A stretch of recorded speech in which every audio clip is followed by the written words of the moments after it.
ke BPOM. Kenapa kami harus menyurati Polda Metro Jaya untuk melaksanakan aksi yang sebenarnya nggak perlu? Ini dilaksanakan semata-mata ingin mendapatkan jawaban resmi dari BPOM. Karena pertanggal 23 hari Senin, disusul kemudian tanggal 24, karena kami dijanjikan, tanggal 23 kami dijanjikan, ya karena ada WFA, Humas sama bidang hukumnya. Kemudian tanggal 24-nya, hari Selasa, kita ketemu sama bidang hukum dan advokasinya. Tapi mereka tidak mampu memberikan jawaban. Karena untuk memberikan penjelasan kenapa diturunkan, kenapa di take down, rilis 11 Oktober 2024 ini mohon maaf Pak, ini ranahnya pimpinan boleh sampaikan. Nah, ini ranahnya deputi atau di levelnya kepala BPOM. Nah, jadi mereka hanya diperintahkan untuk menurunkan atau menaikkan saja. Nah, jadi kan artinya belum ada jawaban secara resmi Pak. Sementara kita sebagai masyarakat ini, tentu karena ini sudah dirilis di publik, tentu kan kita ingin tahu jawabannya ada apa gitu. Kenapa kemudian rilis 11 Oktober 2024 itu diturunkan dan penjelasannya seperti apa gitu. Itu aja sebenarnya. Nggak perlu kita orasi di Mirwansa. Iya, saya dengan Mirwansa. Sebagai pribadi ya.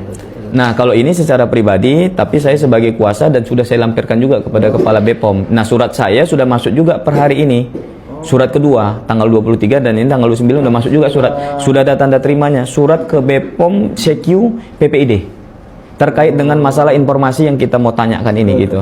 Kepala BPOM CQ PPID, Pak. Ke PPID juga. Ke PPID juga. Nah, internal kan itu kan, PPID kan internalnya kita di BPOM kan. Nah, jadi seputar itu sebenarnya kami datang kemari dengan Bapak siapa Pak? Ardiansa. Pak Ardiansa sebagai Biro Umum ya Pak ya, di BPOM perwakilan Biro Umum. Dan harapan kami tentu ada penjelasan dan klarifikasi secara resmi Pak atas nama BPOM. Dan kemudian semakin tidak dijawab, semakin menghindar, justru asumsinya semakin liar. Ini lembaga Pak, ini lembaga harus kita jaga Pak marwahnya, harkat martabatnya. Jangan sampai isu ini semakin liar dan akhirnya asumsinya kemana-mana, nggak boleh Pak. Karena ini kan ini bukan dokumen rahasia Pak, ini dokumen publik yang harus dipertanggungjawabkan secara publik gitu loh. Jangan menghindar, justru kalau kita menghindar untuk menjawab ini jadi sesuatu kayak ada sesuatu yang salah, keliru kah? Nah, ini yang kita minta transparansi Pak, keterbukaan daripada BPOM untuk menjelaskan persoalan rilis 11 Oktober 2024. Karena begini Pak, yang menjadi acuan kami adalah Undang-Undang Nomor 14 Tahun 2008 tentang keterbukaan informasi publik.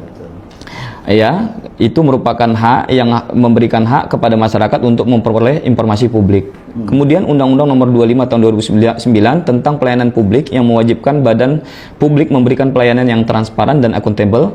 Kemudian Undang-Undang Nomor 8 Tahun 99 Pak tentang perlindungan konsumen yang menegaskan hak masyarakat atas informasi yang benar dan jelas mengenai barang yang beredar.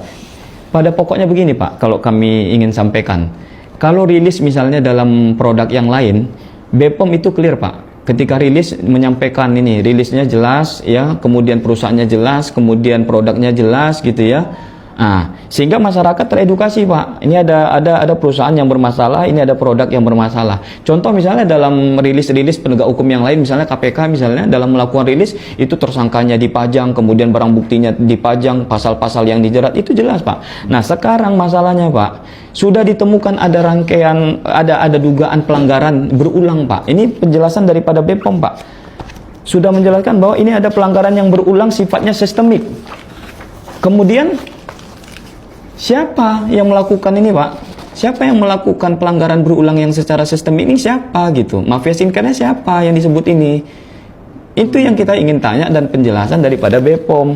Karena di sini disebutkan berdasarkan hasil pengawasan itu ditemukan melakukan pelanggaran berulang gitu yang bersifat sistemik sehingga menimbulkan resiko penurunan mutu yang mempengaruhi keamanan produk Pak. Dan terhadap pelanggaran mafia skincare ini Pak, yang 11 Oktober 2024 ini Pak, itu di stop Pak produksinya Pak. Ini penjelasan BPOM ya. Produksi di stop, kemudian distribusinya juga di stop Pak. Notifikasinya selama 30 hari itu tidak boleh Pak, karena ada dugaan penggunaan etiket biru dan sebagainya. Nah, sekarang masalahnya penindakan secara administrasinya nggak jelas, ya kan?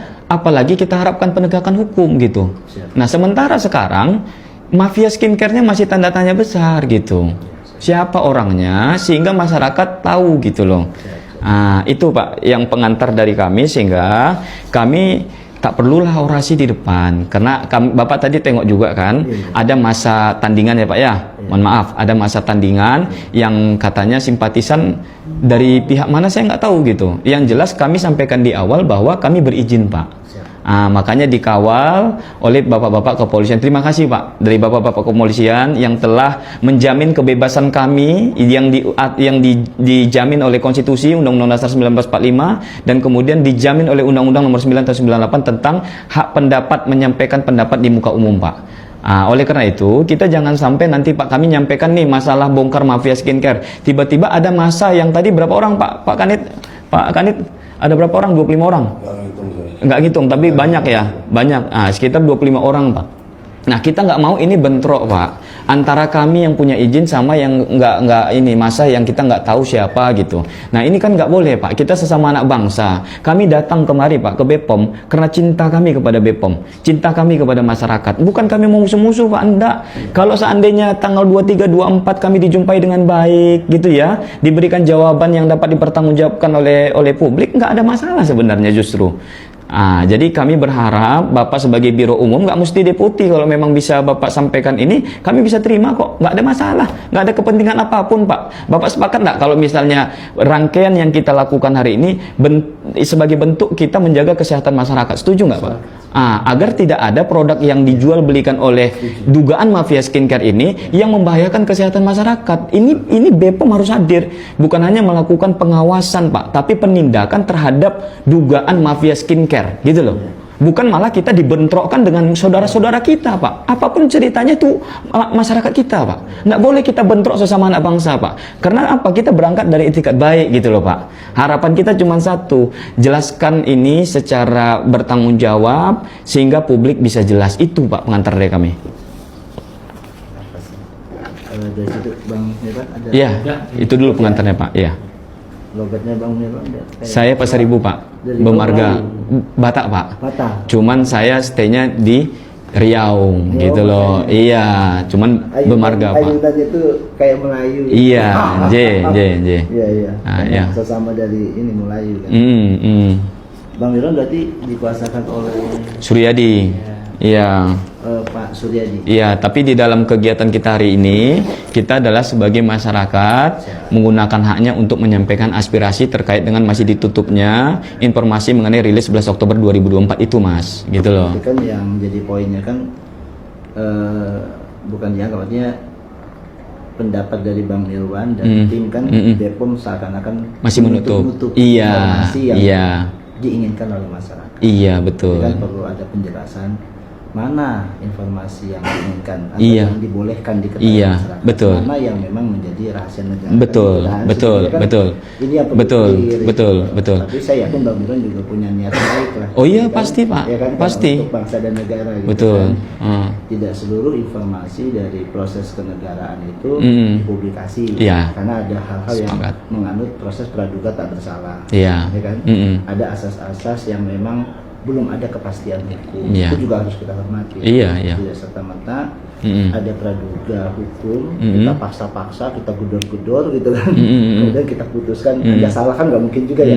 Saya ada orang baru ditangkap polisi maling, tapi kan masih ditangkap, belum dibuktikan apakah betul maling atau tidak, kan nggak mungkin langsung kita sebagai warga masyarakat kamu maling, kalau memang kita adalah kaum intelektual hukum, kita punya pandangan hukum yang membutuhkan kepastian, karena berbahaya ketika kita memutuskan sesuatu tiba-tiba tidak benar, fitnah, akhirnya itu bisa lebih berdampak kan dunia akhirat malah kan, menuduh orang.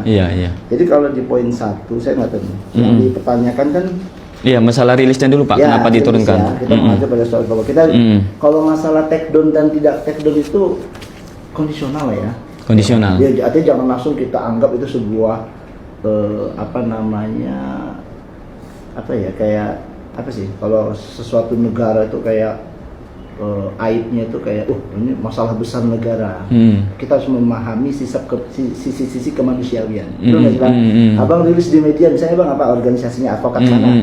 Iya ada yang mungkin typo atau apa di take down dulu, nanti baru dirilis ulang. Itu Harusnya begitu. hal yang wajar. Iya, wajar. Tapi yang kita kritis itu substansinya. Wajar Iya, ya, sepakat bener, ya? sepakat.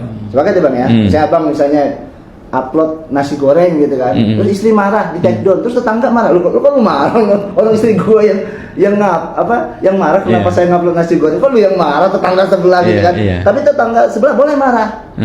Kalau seandainya abang salah ngupload, betul nggak bang? Lagi sikat gigi, di foto di upload ya marah, wajar lah istrinya gitu kan, gitu kan.